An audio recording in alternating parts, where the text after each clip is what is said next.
Hello students, myself Manju Bhavani. I welcome you in BA Part 3rd online classes for English Literature from Gurugram College. In our previous video, we finished our two poems, and in this video we discuss about our third poem Ecology composed by A.K. Ramanujan. हमारी जो पहले की जो video थी उसमें हमने poem complete कर ली थी दो। आज हम अपनी थर्ड पोएम स्टार्ट करेंगे इकोलॉजी, जिसको ए.के. रामानुजन ने रोट किया है। आपकी जो पोइट्री है ये क्या है, उसमें इंडियन पोइट के बारे में है। तो हम आज अपने ए.के. रामानुजन के बारे में रीड करेंगे। फर्स्ट ऑफ ऑल हम पोइट का जो इंट्रोडक्शन है उसको रीड करेंगे, ताकि आप पोइट के बारे में थोड़ी और मतलब उसके बारे में थोड़ी और जानकारी ले सकें, नॉलेज हो सके आपको। और एग्ज़ाम में जैसे कि हम जानते हैं कि हमारे लिए क्रिटिकल नोट्स आते हैं जो इसके पोइम्स के लिए, तो उसमें हमें सबसे पहले हम इंट्रो देना होता है पोइट का। इसलिए हम क्या करेंगे, मैंने पूरा का पूरा जो आपका इंट्रोडक्शन टू द पोइट है, मतलब पोइट का जो अबाउट है उसको यहाँ पे नोट कर लिया। आप वीडियो को पॉज करके स्क्रीनशॉट ले लें और अपनी नोटबुक में साथ के साथ नोट्स बनाते रहें, ताकि आपको एग्ज़ाम टाइम में दिक्कत ना हो। मैं थोड़ा साइड हो जाती हूँ ताकि आप इसका स्क्रीनशॉट एकदम क्लियरली ले सकें। Then take a screenshot, then we start our poem. Okay, now we start about the poet. First of all, he was born in 1929. इनका जो जन्म हुआ था वो कब हुआ था, 1929 में हुआ था। और इनका जो फुल नेम था, वैसे तो हम इन्हें ए.के. रामानुजन के नाम से जानते हैं, लेकिन इनका जो फुल नेम था वो क्या था, अतिपत्य कृष्णा स्वामी रामानुजन। जैसे कि हमें पता ही चल रहा है ये कहाँ से थे, साउथ से बिलोंग करते थे, नाम से है रामानुजन। और स्वामी वगैरह तो आपको पता है वो तमिल से, मतलब तमिल तेलुगु या कन्नड़, जो अपने साउथ का जो एरिया है वहाँ से बिलोंग करते थे। स्टार्ट करेंगे। जो ए.के. रामानुजन थे, Attipate Krishna Swami Ramanujan was an Indian playwright. वो क्या थे, एक इंडियन प्ले राइट थे, नाटककार थे। फोल्कलोरिस्ट मतलब होता है, फोल्क का मतलब होता है लोक, फ्लोकलिस्ट मतलब कि जो लोक नृत्य या लोक साहित्य को जो जानते हो, मतलब लोक साहित्य के बारे में ये उसके एक तरीके से विद्वान कह सकते हैं, लोक विद्वान। लोक साहित्य के जो विद्वान होते हैं उनको बोलते हैं फोल्कलोरिस्ट। फिलियोलॉजिस्ट, ट्रांसलेटर एंड ए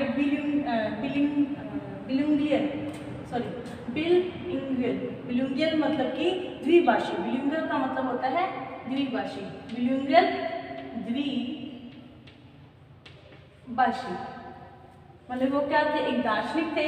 ट्रांसलेटर मतलब कि लैंग्वेज चेंज करने वाला, इंग्लिश टू हिंदी, कन्नड़ कर दिया, कन्नड़ टू इंग्लिश कर दिया, चेंज मतलब कि लैंग्वेज चेंज करने वाले, ट्रांसलेट करने वाले। एंड बिलिंगुअल पोइट, और क्या थे, द्विभाषी पोइट थे, who wrote in both in English and Kannada. वे द्विभाषी थे और कौन कौन सी लैंग्वेज में राइट करते थे, इंग्लिश और कन्नड़ में। बिलिंगुअल का मतलब द्विभाषी, जो दो भाषाओं में लिखता है। तो किस किस में लिखते थे जो ए.के. रामानुजन थे, English and Kannada. Even though he moved to the United States of America, यद्यपि मतलब कि वो चले तो गए थे, वो कहाँ चले गए थे, यूनाइटेड स्टेट्स ऑफ अमेरिका, मतलब अमेरिका में जाकर वो रहने लग गए थे। His poetry is primarily based on his Indian experience. मतलब इनकी जो पोइट्री थी, ये चले तो अमेरिका गए थे, लेकिन इनकी जो पोइट्री थी वो इनके जो इंडिया के जो अनुभव थे, इंडिया के जो एक्सपीरियंस थे उनके ऊपर बेस करती थी।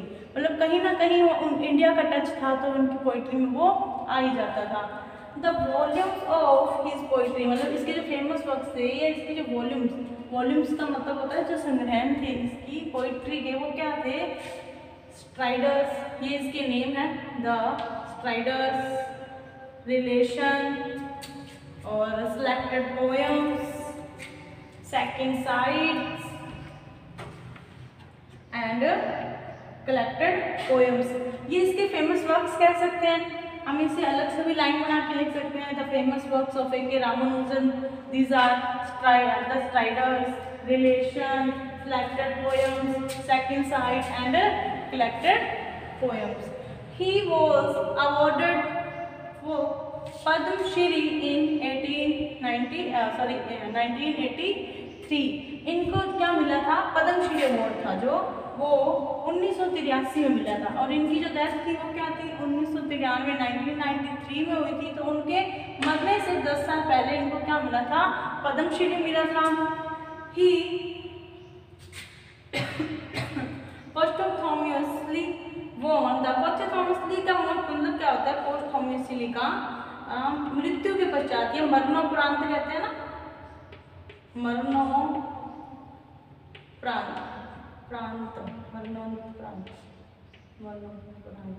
मतलब कि मरने के बाद जब इनकी डेथ हो गई थी तब ये क्या था? इनको मिला था, ये जीते थे। क्या जीते थे? साहित्य अकादमी अवार्ड। मतलब कि इनकी मृत्यु के बाद इन्हें साहित्य अकादमी अवार्ड दिया गया था। किसके लिए? कलेक्टेड पोएम्स के लिए। मतलब इनकी जो ये था वॉल्यूम था कलेक्टेड पोएम्स, उसके लिए इनको इनकी डेथ के बाद साहित्य अकादमी अवार्ड मिला था इन 99। हमने देखा कि इनकी जो डेथ थी वो कब हुई थी? 1993 में हुई थी। और इनको जो साहित्य अकादमी जो अवार्ड था वो कब मिला था? 1999। मतलब कि इनकी डेथ के 6 साल बाद इनको साहित्य अकादमी पुरस्कार या अवार्ड दिया था। He was well known 5 languages. ये मतलब क्या जानते थे? 5 लैंग्वेजेस जानते थे। वेल नोन मतलब बहुत ही अच्छे ज्ञाता थे। किसके? इंग्लिश के, कन्नड़ के, तमिल के, तेलुगु के एंड संस्कृत। मतलब कि क्योंकि इंडिया से बिलोंग करते थे तो इनको क्या 5 लैंग्वेजेस आती थी। 3 तो क्या थी? जो कन्नड़ है, तेलुगु है, तमिल है, वो तो साउथ की है। लेकिन इनको संस्कृत और इंग्लिश जो थी वो भी लैंग्वेज वेल नोन थे। ये उसके बहुत ही अच्छे जाके आता थे। एक और हम फिर से इसको रीड करेंगे। Attipate Krishna Swami Ramanujan was an Indian playwright, folklorist, philologist, translator and bilingual poet who wrote both in English and Kannada. मतलब कि अतिपत्तर कृष्णा स्वामी रामानुजन है जो वो इंडियन प्लेराइट एंड इंडियन भारतीय नाटककार थे और ये लोक साहित्य विद्वान थे और फिलियोलॉजिस्ट मतलब कि दार्शनिक थे। एक ट्रांसलेटर मतलब कि चेंज करने वाले, लैंग्वेज को चेंज करने वाले थे। एंड बिलिंगुअल मतलब द्विभाषी पोइट मतलब कवि थे। Who wrote in both in English and Kannada, जो किसमें लिखते थे?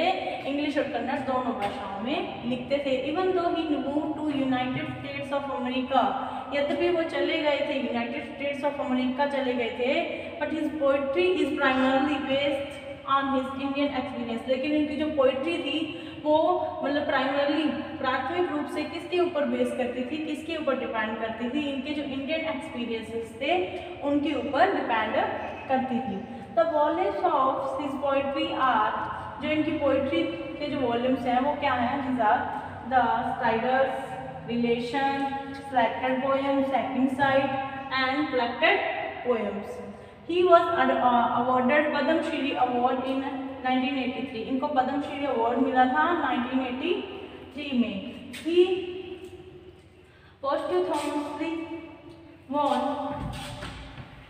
the साहित्य अकादमी अवार्ड फॉर कलेक्टेड पोएम्स। इनको क्या है? इनके मरणोपरांत, मतलब कि पोस्टहुमसली का मतलब होता है मरणोपरांत। इनकी डेथ के बाद इनको साहित्य अकादमी अवार्ड मिला था। कौन से कलेक्शन के लिए?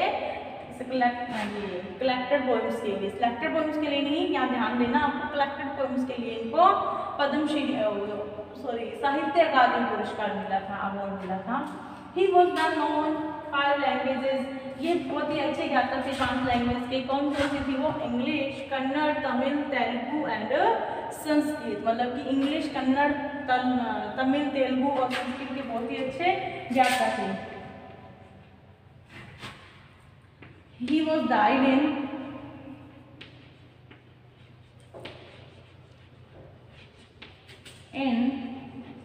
1993। इनकी जो डेथ हुई थी वो कब हुई थी? 1993 में इनकी डेथ हुई थी। तो आप इसको एक और फिर से रीड आउट करोगे ताकि आपको अच्छे से रीड आए। उसके बाद हम स्टार्ट करेंगे अबाउट द पोएम के बारे में रीड करेंगे। जो हमारी पोएम है इकोलॉजी, वो किस तरीके की पोएम है। सो अब हम पोएम के बारे में थोड़ा रीड करेंगे कि हमारी पोएम किस बेस पर है। ये Ecology is deeply rooted in traditions of India to which poet attached. जब मतलब कि ये जो पोएम है हमारी इकोलॉजी, ये डीपली बहुत ही गहराई से जो रूटेड मतलब कि गहराई से जुड़ी हुई है, या इसकी जो जड़ें हैं गहराई से कहाँ जुड़ी हुई हैं, ट्रेडिशंस, जो इंडिया के जो रीति रिवाज हैं या जो इंडिया के ट्रेडिशंस हैं उनसे जुड़ी हुई है, जिनसे पोइट जुड़ा हुआ था, क्योंकि वो इंडिया से बिलोंग करता था तो वो इंडियन ट्रेडिशन से जुड़ा ही होगा, जो इंडिया के जो ट्रेडिशन है।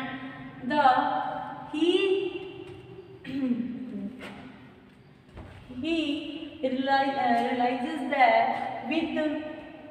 with all, वह यह मानता था, यह था मतलब कि उसकी जो separation from the country in term of his physical distance, वो क्या था उसके साथ with that he realizes that with all separation from country in terms of his physical distance, मतलब कि जो वो अपना फिजिकल डिस्टेंस था, उसका जो शारीरिक डिस्टेंस दूरी थी अपनी इंडिया से, अपनी कंट्री से, वो कहीं ना कहीं उसको रियलाइज करता था, अपने मन के अंदर भी उसको रियलाइज करता था कि वो अपने मतलब कि वो क्या है अपने देश से दूर रह रहा था, तो कहीं ना कहीं उसके मन में हमेशा ये होता था कि मैं अपनी कंट्री से दूर हूँ। The poem shows how the mother would not like the typical champak tree to be cut. मतलब कि ये जो पोएम है ये क्या हमें दिखाती है, जो क्या बताती है, ये बताती है कि किस तरीके से जो मदर थी वो रेड चंपक ट्रीज को नहीं काटना चाहती थी। जो लाल चंपक के पेड़ होते हैं, फूलों वाले पेड़ होते हैं जिसमें रेड कलर के छोटे छोटे फूल उगते हैं, उनको कट नहीं करना चाहती थी। Even though they give her a migraine, यद्यपि वह उन्हें क्या देते थे, एक माइग्रेन देते थे। माइग्रेन क्या होता है, एक तरीके का बहुत ज़्यादा भयंकर वाला सिर दर्द होता है, जिसमें वॉमिटिंग भी होती है और बहुत ज़्यादा हेडेक हो जाता है, बहुत ज़्यादा सिर दर्द होता है। जो मतलब कि चंपक के जो ट्रीज थे उनसे क्या था, जो उनकी माँ थी मतलब कि रेखे रामानुजन की जो मदर थी उनको उनसे एलर्जी थी, और उनके कारण उनको मतलब जैसे ही रेड चंपक ट्री में फ्लावर्स आते थे तब उनको क्या हो जाता था, माइग्रेन स्टार्ट हो जाता था। After the first rain the strong fragrance of the pollen wafts in air making his mother very uncomfortable. पहली बारिश के बाद मतलब कि जब मानसून की पहली बारिश, या सीधा ही कह सकते हैं कि जब पहली बारिश के बाद जब फूल उभरते थे उसमें स्ट्रॉन्ग फ्रेगनेंस, उसकी जो तेज खुशबू थी किसकी, ऑफ द पोलन, पोलन का मतलब होता है उसके जो छोटे छोटे दाने से होते हैं उस पेड़ के चंपक के ब्लैक वैक्स मतलब कि वो क्या है फैल जाते थे एयर में, मतलब कि हवा में, और या हवा के साथ क्या है इधर उधर घूम जाते थे, हवा में मिल जाते थे। Making his mother very uncomfortable, जो क्या कर देते थे उसकी माँ को बहुत ही ज़्यादा अनकंफर्टेबल कर देते थे। Though the poet dislike her aversion to cutting down the trees, जबकि जो पोइट था वो क्या करता था, डिसलाइक्स ना पसंद करता था, किससे, उसकी एवेरेशन मतलब कि उसकी जो मनाही थी या उसके ना काटने से, पेड़ों को ना काटने से जो पोइट था वो उसे पसंद नहीं करता था, मतलब उसको पसंद नहीं था कि माँ मतलब चंपक के पेड़ों को क्यों नहीं काटने दे रही, क्योंकि वो तो उसे माइग्रेन देते हैं। He is aware of feeling of that, वो क्या थे, अवेयर थे अपनी फीलिंग्स के लिए। It gives him every time he come back from India, वो जो फीलिंग थी वो क्या थी, हमेशा ही मिलती थी, कब मिलती थी, एवरी टाइम, हमेशा ही टाइम पे मिलती थी जब वो अमेरिका से वापस आते थे, मतलब कि वो अमेरिका रहने लग गए थे, उसके बाद जब भी वो अमेरिका से घर आते थे ये फीलिंग उनके दिल में हमेशा ही रहती थी कि माँ क्या होगी, अब अनकंफर्टेबल होगी, क्योंकि चंपक के पेड़ों में क्या आ गया है, फ्लावर्स हो गए हैं, उनकी पोलन क्या है अब एयर में मिलकर क्या हो जाएगी, उनको अनकंफर्टेबल कर देगी, उनको माइग्रेन देगी।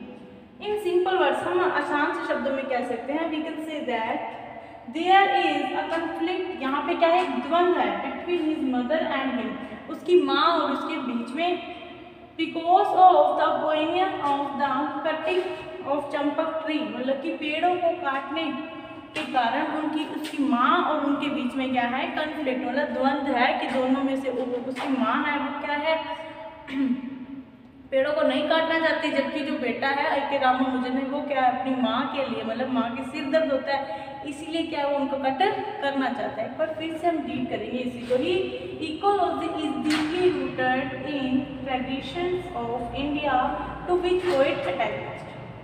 मतलब कि ये जो इकोलॉजी जो पोएम है वो मतलब बहुत ही गहराई से जुड़ी हुई है जो इंडिया का जो कल्चर है, इंडिया का जो ट्रेडिशंस है उनसे, जिनसे पोएट भी जुड़ा हुआ है।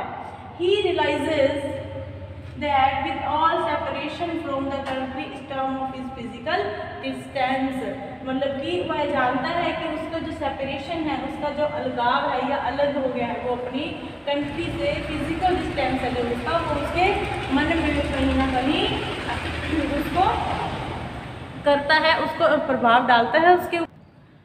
The poem shows how the mother would not like the typical champak tree to be cut down even though they give her migraine।